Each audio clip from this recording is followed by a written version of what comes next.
अस्सलामु अलैकुम वरहमतुल्लाहि वबरकातुहू। हदीस मुबारक है, नबी करीम सल्लल्लाहु अलैहि वसल्लम ने फरमाया, तुम्हारा अपने भाई के सामने मुस्कुराना भी तुम्हारे लिए सदका है। यह हदीस हमें बताती है कि नेकी सिर्फ पैसे या बड़ी कुर्बानी से नहीं, बल्कि नरम लहजे, खुश अखलाकी और मोहब्बत भरी मुस्कुराहट से भी होती है।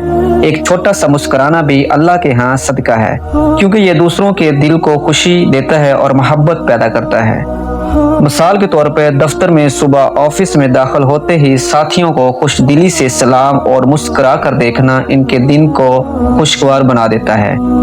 घर में वालिदैन या बच्चों को देखते ही मुस्कुराहट के साथ बात करना घर का माहौल पुरसुकून बनाता है। मार्केट में किसी दुकानदार से सामान लेते वक्त सख्त लहजे की बजाय नरम लहजे और मुस्कुराहट से पेश आना।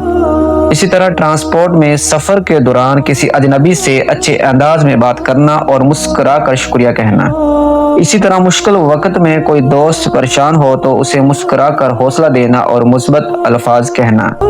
भाइयों और बहनों, दुनिया में सबसे सस्ती नेकी मुस्कुराहट है, लेकिन इसका अजर बेहिसाब है। नबी सल्लल्लाहु अलैहि वसल्लम ने हमें सिखाया कि बगैर कुछ खर्च किए भी हम सदका कमा सकते हैं। सिर्फ अपने रवैये को नरम करके दूसरों से खुश अखलाकी से पेश आकर हम दिल जीत सकते हैं और अल्लाह की रज़ा पा सकते हैं। आज से फैसला करें कि हम हर हाल में चेहरे पर मुस्कुराहट रखेंगे, क्योंकि ये ना सिर्फ सदका है बल्कि दूसरों के लिए खुशी और अपने लिए सुकून का जरिया है।